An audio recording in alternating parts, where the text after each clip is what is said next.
Bon, ça y est, là, on est dans le centre-ville de Cognac, enfin arrivé.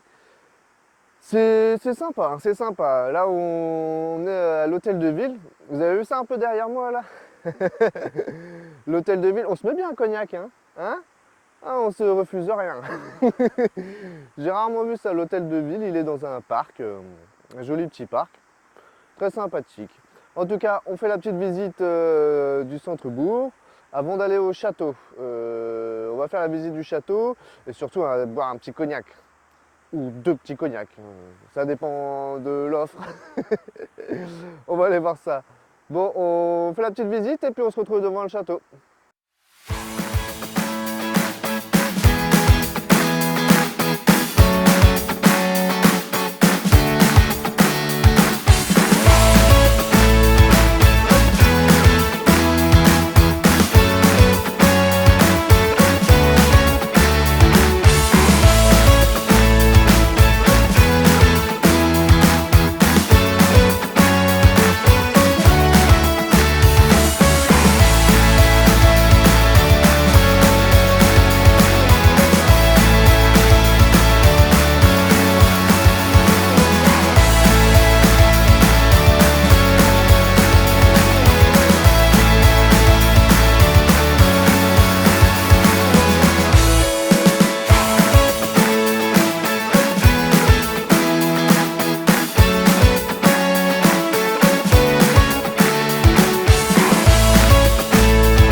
Bon, eh ben on se retrouve devant le château de Cognac, là où il y a la maison Otard de Cognac. Donc on va faire la petite visite et puis on va boire un peu de cognac. Allez, venez, c'est parti.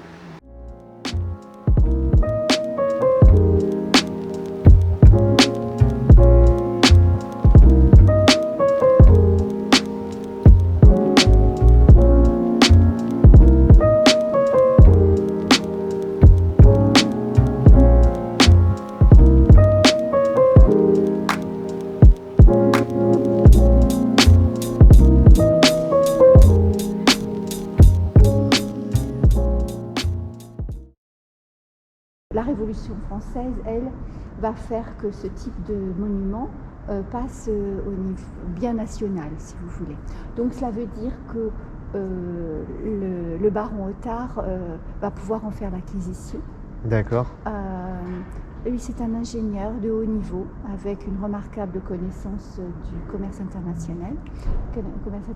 Donc si vous voulez, il va créer sa marque de cognac et utiliser ce lieu pour faire ses cognacs, les faire vieillir, en faire l'expédition. Ouais, c'est joli, hein? Oui, très. Est-ce que vous savez pourquoi ces murs sont noirs? Il y a une forte concentration d'alcool parce que tous ces fûts de cognac qui vieillissent et donc ces vapeurs d'alcool vont nourrir un champignon microscopique. D'accord. Ah oui, donc même sur l'extérieur, ça agit, quoi. Et même sur l'extérieur, oui. Ici, donc, nous sommes dans la salle d'apparat la plus ancienne, appelée salle casque. Et dessous, vous avez justement le blason des Valois. D'accord. Donc la famille de François Ier. François Ier est né à Cognac et il est né dans ce château. Oui, j'ai vu ça à l'entrée, ouais. Ouais, c'est pas, on n'est pas n'importe où. Non, non. Et donc, alors il n'a pas goûté au cognac puisque le cognac est venu plus tard. Mais ils avaient pourtant de nombreux points en commun. Alors ici, donc, le plus vieil événement que l'on ait retracé, c'est la présence de Richard Cœur de Lion, qui va bénir l'union de son fils ici, Philippe de Falconbridge, avec Amélie de Cognac. D'accord. Donc Ah là, ouais. vous voyez, les deux lignées vont se... Et là, donc Philippe de Falconbridge devient Philippe de Cognac. Donc là, il y a déjà une alliance. François Ier lui-même, qui va ici s'entourer d'une cour des lettres, des arts, des sciences. Donc François Ier est celui qui va quelque part, grâce notamment à Léonard de Vinci, dont il devient le protecteur, qui va d'ailleurs être l'architecte de ces lieux pour le style Renaissance, eh bien, François Ier va être le roi qui aussi est resté dans nos mémoires pour avoir promu la Renaissance. D'accord. C'est-à-dire cet esprit, c'est un art de vivre aussi, Oui, ça nous oui, vient oui, oui. d'Italie, vous en avez sans doute entendu parler. Bah, Léonard de Vinci, je suis un fan ultime. Pour le théâtre, la guerre, enfin Si vous l'aimez beaucoup, il faut absolument que vous visitiez le Clos Lucé. Vous y êtes déjà allé? Non. Alors, il faut que vous alliez là-bas. Le Clos Ça, Lucé. c'est le lieu où il est mort. Et donc, c'est là où il y a toutes les inventions de Léonard de Vinci. C'est vraiment le lieu où il a été... c'est le lieu où on découvre Léonard de Vinci sous tous les angles. Voilà. D'accord, d'accord. Et c'est À Amboise. à Amboise. Voilà. Ah oui, si vous Voilà. aimez ce personnage, Alors, je vais aller faire un il tour. faut absolument aller là-bas. Voilà, vous promenez. Donc voici la salamandre, l'emblème que François Ier se choisit pour sa réputation d'invincibilité. Elle crache le feu, elle résiste au feu. Ici, vous avez le buste de François Ier, un homme fort, on voit, hein, et géant pour son époque, 2 mètres. Il faisait 2 mètres? Ouais, avec son armure, ouais. Ah oui, c'était pas commun du tout pour... Non. même aujourd'hui déjà. Pas étonnant qu'il soit roi facilement, même si il l'est quelque part grâce au hasard, puisque en fait il n'était pas d'une lignée directe, il n'était pas destiné au début à le devenir. D'accord. C'est parce que à cette époque-là on mourait facilement, donc voilà, parfois c'était le neveu, le parent par alliance ou autre, qui... Donc là au centre vous avez Claude de France, son épouse, qui va lui donner 7 enfants, dont le futur roi Henri II. Ce que l'on voit aussi très nettement, c'est l'épaisseur du mur et qui explique pourquoi ces lieux sont si protégés. Et ce qui nous permet d'avoir une même température été comme hiver. D'accord. 15 degrés. 15 degrés, c'est ce qu'il faut pour le cognac. Alors, c'est surtout que le cognac n'aime pas les changements de température. Ah. Comme le vin un petit peu, hein, remarque. Voilà. Parce que, et ici, on veut de l'évaporation, mais pas trop. Autrement, on va perdre énormément de volume. Donc, si vous voulez, puis alors, on a des chais adaptés pour cela, ce qui s'appelle des chais secs. Ici, l'objectif, c'est de profiter de l'humidité, qui, on le voit, est très présente parce qu'ici, il y a pas mal d'espace en terre battue. D'accord. Et ça va nous permettre d'avoir un type de cognac bien précis. Donc là on est vraiment sur l'épaisseur du mur. L'épaisseur du mur qui va donner 15 degrés été comme hiver, et aussi la proximité de la Charente et de ces roches, etc. On va avoir ici une hygrométrie parfaite de 90% d'humidité. D'accord. Les araignées aussi, il y a des belles prises de vue que vous pouvez faire. Si vous les communiquez dessus, Oui, vous oui, savez oui. pourquoi elles sont là? Je sais pas, mais en tout cas, moi, je sais qu'à la maison, je l'ai laissé parce À la maison, il n'y a pas le même rôle. Mais là, si vous les laissiez pour... parce qu'en fait, il paraît que c'est sain déjà quand il y a des araignées. Et puis ça mange d'autres petites... Exactement. Alors là, ça mange les œufs qui petits donnent insectes. naissance au ver à bois. Le D'accord. ver à bois détruit nos fûts. Donc, Elles ont un rôle de protecteur, quoi. c'est ça. Elles sont garantes de la qualité. Par contre, effectivement, on peut être surpris parce qu'on est dans l'agroalimentaire. Mais comme je réponds, contrairement aux vins, où ils sont absolument, si vous visitez des châteaux de vin, ce que je vous recommande de faire aussi, c'est passionnant. C'est prévu. Voilà, vous en avez la Oui, chance. oui. Donc là, si vous voulez, vous verrez, ça sent presque l'antiseptique quand on entre dans un grand chez de Bordeaux. c'est hospitalisé, Parce quoi. qu'ils ont peur de la bactérie. Ici, avec notre puissance alcoolique, aucun risque. Donc on peut garder cette tradition du cercle naturel, comme on l'appelle. D'accord. Et la nature, en fait, fait le travail. Et au niveau des tonneaux, ils ont quel âge à peu près les tonneaux? On a une centaine d'années. Une centaine d'années? Ça arrive à durer autant de temps que ça? Oh oui. Ah, grâce aux araignées aussi? Oui, oui, parce que en fait, et puis à tout âge, le cognac, enfin le bois, a un rôle. En fait, il a une mémoire, hein, il est imbibé d'arômes de cognac. Oui, Donc j'imagine. il va donner ça au suivant.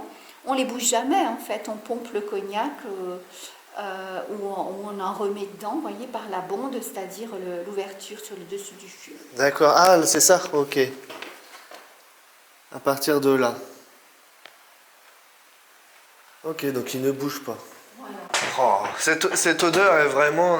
Elle vous plaît? Ah oui. Oui, oui, oui. Bah, ça sent un peu la pomme. Ah oui? Enfin, je sais pas. Oui, ça sent le fruit. Donc, le blason que le baron Otard se choisit, c'est Fortis et Fidelis, donc force et fidélité.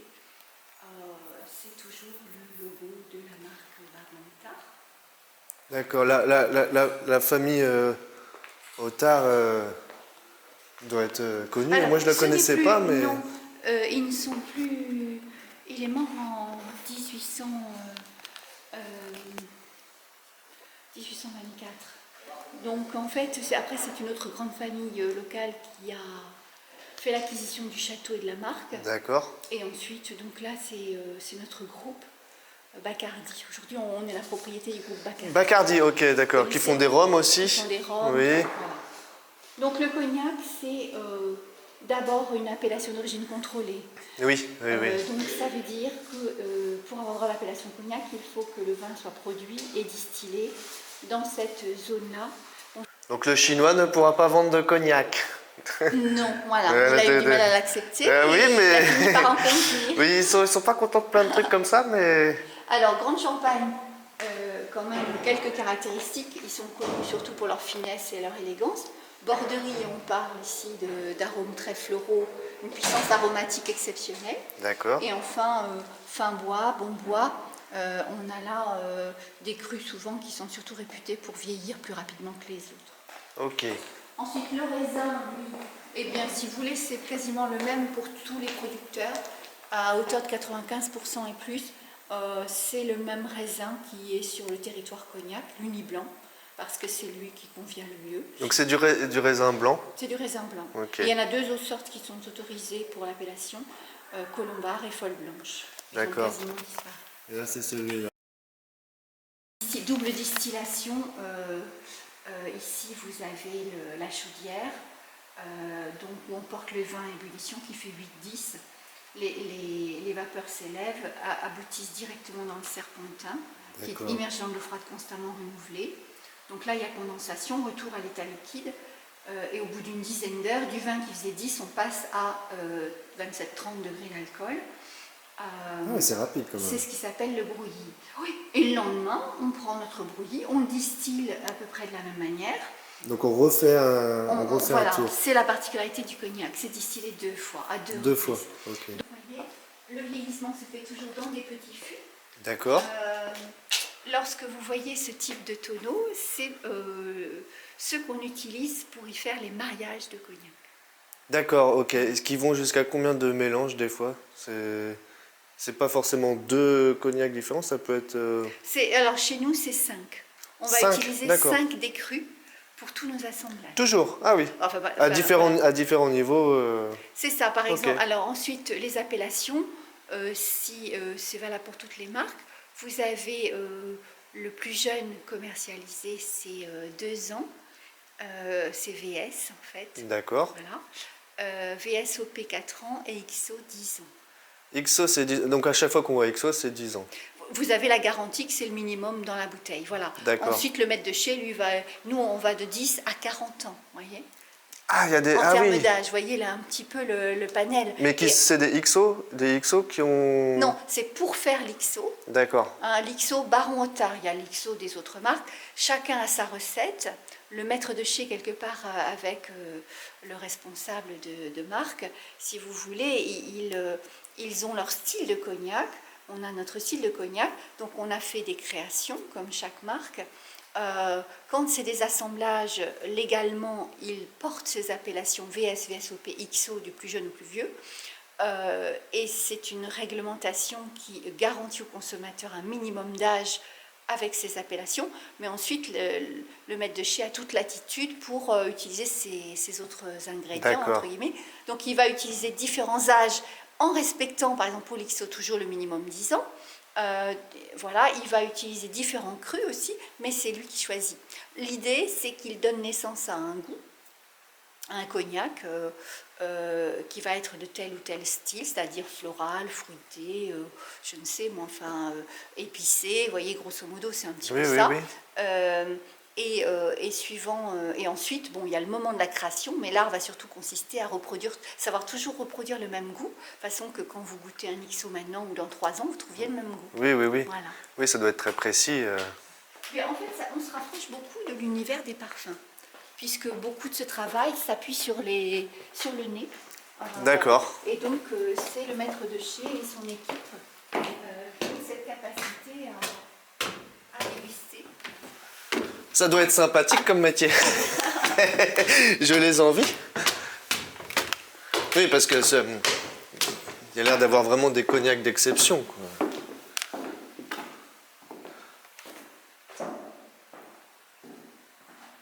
Bah, il y a...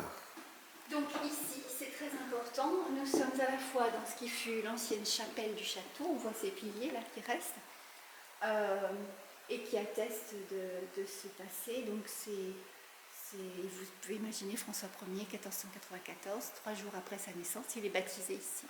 D'accord, ok. Mais le plus rigolo, si je puis dire, c'est que aujourd'hui, eh bien les cognacs Baron Otard vieillissent ici.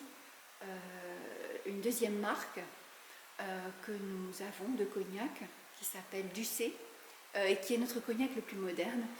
J'ai déjà vu, ça me parle, Oui, ce nom-là. je Ouais. ne suis pas étonnée, vous Oui, êtes oui. jeune, vous connaissez sans doute. C'est un partenariat avec Jay-Z, le rappeur américain, qui est Ah ouais? amoureux du cognac et qui a D'accord. voulu avoir son cognac. Donc il l'a fait en partenariat avec notre maison. Et, donc, Ah bah alors là, j'apprends quelque chose.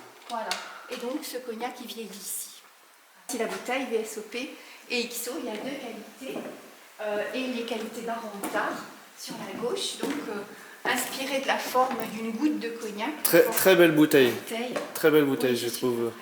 Elle est vraiment très On sent justement cet esprit de pureté, de pureté. dégustation, de... Bravo. Non, mais ça joue beaucoup le packaging. Hein. Oui, on tient d'accord. Baron Otard. Monsieur Otard. Qu'est-ce que c'est spacieux? N'est-ce pas? Alors ici, c'est destiné à devenir une salle de dégustation. Ouais, bah c'est l'ambiance est s'y prête, ouais. On s'est déjà servi, c'est bien. Oui. Donc ça, c'est celui qu'on va goûter, c'est Le VSOP Baron Otard. c'est celui-là. D'accord. La fameuse belle bouteille. Donc celui-ci, il a... Celui-ci, il a entre 4 ans et demi et 10 ans d'âge. D'accord. D'accord? Et il a 5 on- crus.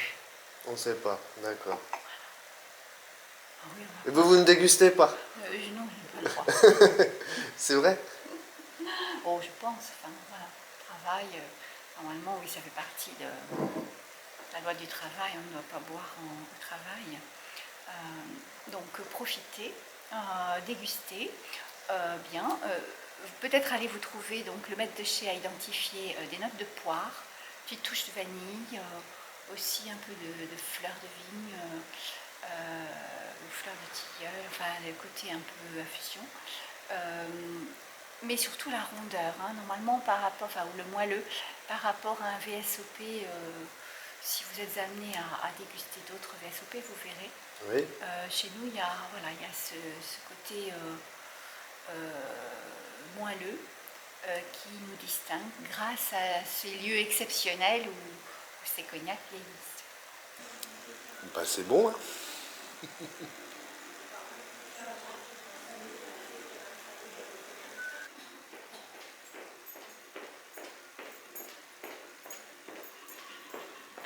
D'ailleurs, j'ai trouvé la poire. Ah, vous voyez, C'est vrai. quand vous aurez terminé, donc voici l'IXO. Donc l'IXO, lui, il est ici. IXO Gold, il fait 10 à 40 ans d'âge. 10 à 40 ans d'âge. Donc vous verrez le fait qu'il soit conçu à partir de cognac qui est passé 10 ans et plus dans le fût. En fait, à partir de 10 ans de séjour dans le fût et plus, il se passe quelque chose d'assez particulier entre le cognac, le bois et l'air. Il y a ce qu'on appelle l'oxydation. Et là, si vous voulez, les goûts sont plus savoureux, enfin plus concentrés. Il y a plus d'éthers-acides gras, donc la longueur se développe, la texture devient plus riche, les notes tournent un petit peu plus épicées, enfin côté sous-bois, enfin, D'accord, vous voyez, rancio, on utilise ce terme professionnellement pour qualifier les côtés un petit peu plus concentrés justement, voilà. Eh ben. Donc, Là, on va dire que c'est des bouteilles prestige quand même. oui, bien sûr. Là, on est sur presque 200 € la bouteille.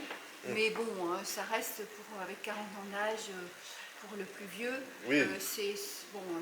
Voilà. Après, c'est à ne boire que par des initiés, j'allais dire. Oui, voilà. Ce niveau-là. On n'est pas sur la, comme on disait tout à l'heure avec les jeunes, Oui. la petite cuite du samedi. On finit pas la bouteille dans la soirée. Oui. Le chocolat, je pense qu'il vaut mieux que je le mange Je suis après d'accord avec celui-ci. vous. Oui, Hein. on me demande de le donner avec le DSP, mais je suis d'accord avec vous. Je pense qu'il vaut mieux que... Parce que si vous... Faudrait pas qu'il vienne. Ah ben, ce goût-là va être altéré si vous prenez avant. Oui, Voilà, oui, c'est oui. comme le café.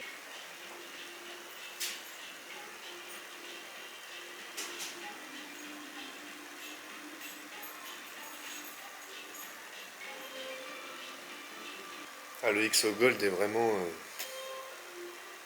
magnifique. Alors t'as kiffé? Oui, c'était très intéressant. J'ai beaucoup aimé. J'ai beaucoup aimé. Bah, de toute façon, tu pouvais pas venir. Ouais, ça m'a dégoûté. Bah oui, je sais bien, mais tu peux pas venir avec moi partout, Soun. C'est comme ça, hein. Tu m'as manqué, hein. Toi aussi, tu m'as manqué. Oh, t'es mignon. T'es mignon. Donc oui, c'était très intéressant. La petite dame, elle était très très gentille. Donc c'est vraiment un lieu chargé d'histoire, hein. Vous avez vu, c'est pas n'importe quoi, hein. François Ier y est né, Léonard de Vinci que j'adore, était très présent dans ces lieux, a même fait un peu d'architecture. Donc vraiment bien. Les deux petits cognacs là à 11 heures, ils ont un peu tabassé. J'ai pris une petite bouteille. J'ai pris une petite bouteille, j'ai pris celle-ci, le VSP, le VSOP, donc qui est entre 4 et 10 ans d'âge. Donc j'aurais bien aimé prendre la XO, hein, qui est entre 10 et 40 ans d'âge en mélange, mais c'est 230 € la bouteille. Donc non, c'est pas possible. Déjà celle-ci c'est 50 € la bouteille, voilà. Mais comme elle disait, alors, évidemment il faut faire attention à ce qu'on dit aujourd'hui avec l'argent, hein. Moi c'est pareil, j'en ai pas beaucoup. Mais c'est pas si cher que ça par rapport à la durée, au processus de fabrication, hein, au prestige aussi du lieu. Parce qu'il y a des bouteilles de vin qui envoient très très très très cher, hein, beaucoup plus pour beaucoup moins de temps. Donc tout est relatif évidemment. Donc ouais, petite bouteille pour prendre un Dijon de temps en temps à partager entre amis.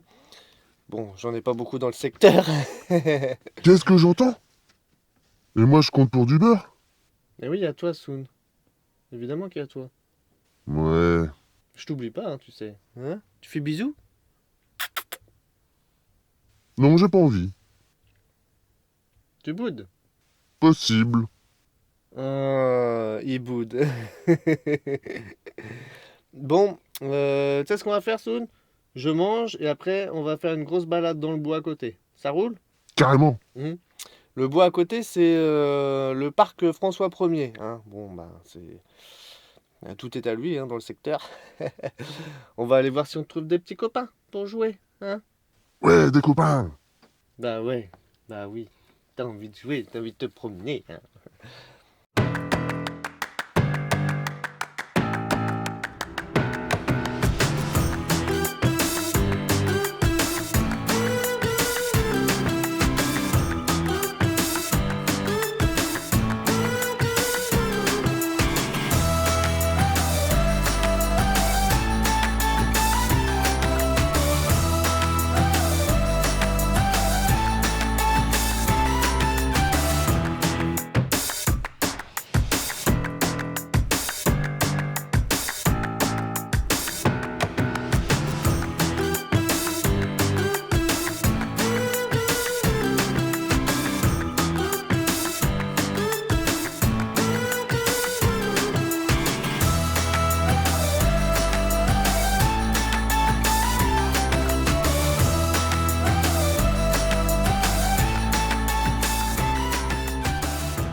Bah voilà, balade effectuée. Hein, t'es content? Ouais. T'en as vu des copains là, hein? C'était bien pour une fois, il n'y avait pas des petits kikis, il n'y avait que des chiens jeunes, forts, bruts comme toi. Ouais, c'était cool, on était nombreux. C'était trop bien. Je me suis beaucoup amusé et bien dépensé. Bah, je suis content que ça t'ait fait plaisir. Ça m'a fait plaisir aussi de te voir faire plein de copains. Hein, mon chien? Mhm. Mhm. Eh oui, t'es mignon. Eh ben écoutez, sur ce, on vous laisse. J'espère que vous avez apprécié la vidéo. Plein de gros bisous à vous, portez-vous bien et puis on se retrouve dans un autre endroit prochainement. Allez, salut! Salut!